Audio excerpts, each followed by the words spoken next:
Monsieur et dames, bienvenue dans le recap de la semaine. Cette semaine n'a pas été rose pour l'international français Paul Pogba. En effet, le milieu de terrain de 30 ans a été testé positif à la testostérone le 20 août dernier lors du premier match de Serie A de la Juventus cette saison contre l'Udinese. Pour rappel, la testostérone est une substance qui ne peut pas être prise par un footballeur ou un sportif de haut niveau, et encore moins en Italie où c'est complètement prohibé, même avec une autorisation thérapeutique.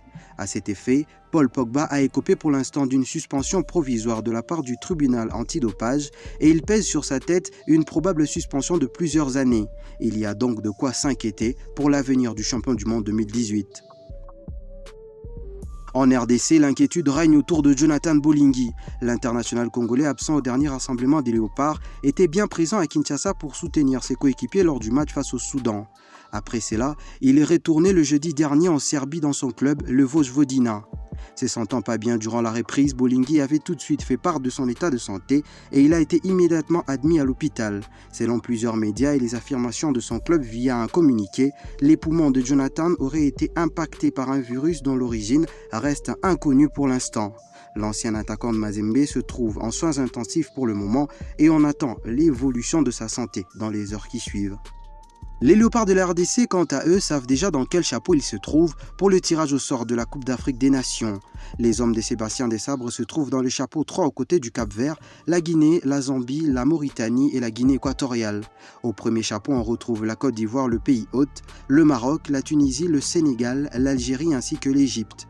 Dans les chapeaux 2, il y a le Cameroun, le Mali, le Nigeria, le Burkina Faso, le Ghana et l'Afrique du Sud. Enfin, dans le quatrième chapeau, on retrouve la Guinée-Bissau, la Namibie, la Mozambique, l'Angola, la Gambie et la Tanzanie. Et sachez que les différents chapeaux ont été établis selon les derniers classements FIFA. Et les tirages au sort aura lieu le 12 octobre prochain à Abidjan. Durant la semaine, la FIFA a dévoilé la liste des 12 joueurs nominés pour le trophée FIFA The Best, qui récompense le meilleur joueur de l'année. Dans cette liste, on y retrouve bien évidemment Lionel Messi, Erling Haaland, Kylian Mbappé et autres. Dans cette liste, un seul Africain y figure, il s'agit de l'attaquant nigérian de Naples, Victor Osimhen. Une liste de 12 joueurs sans la présence remarquable des joueurs du Real Madrid, l'absence de Vini Junior ou encore de Thibaut Courtois ne plaît pas beaucoup aux médias espagnols. En religion, sachez que l'église La Compassion du pasteur Marcelo Tounassi célébrait ses 25 années d'existence au Congo. Et à cet effet, le très célèbre pasteur Marcelo a posté sur ses réseaux sociaux des photos de cette fête où on le retrouve aux côtés de plusieurs grandes personnalités, dont les leaders du parti politique MLC et ancien vice-président de la République, Jean-Pierre Bemba Gombo. Visiblement, une bonne ambiance régnait entre les deux hommes. Le pasteur Marcelo a surtout fait parler de lui cette semaine à cause de l'une de ses prédications. À l'occasion d'une conférence dénommée Équilibre qu'il a organisée avec quelques hommes de Dieu, le pasteur Marcelo a parlé de l'esprit de Papa Wemba, une allusion faite à la légende de la musique congolaise qui, selon lui, il avait cet esprit qui poussait les gens à s'habiller alors qu'ils n'ont pas d'argent, un esprit qu'il juge superficialiste et d'apparence, et il a prié pour que les Congolais soient délivrés de cet esprit. Le pasteur Marcelo ne s'est pas arrêté là, il a également parlé de l'esprit de Emenea, une autre légende de la musique congolaise qui selon lui ne faisait qu'insulter les autres à la télévision et ne faisait que bouder alors qu'il n'était pas le meilleur et selon le pasteur, les Congolais ont pris cet esprit-là. Une prédication sans filtre du pasteur Marcelo qui a beaucoup fait parler et qui n'a pas laissé indifférents les internautes.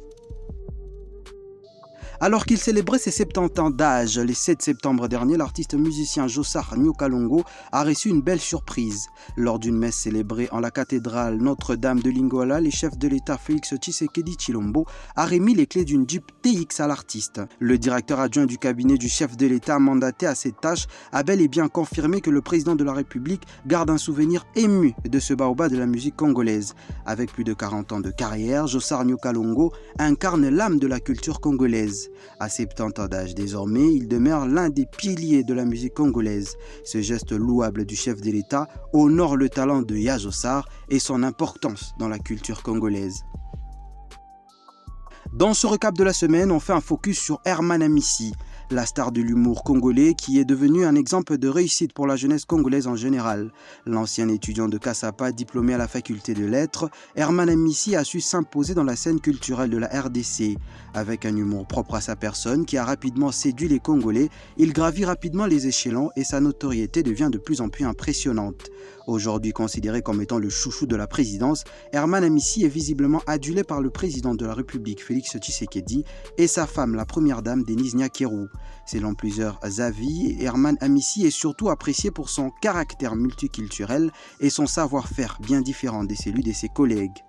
Détenteur de plusieurs contrats de partenariat public et privé, Herman Amissi est considéré comme étant l'humoriste le plus bancable du pays.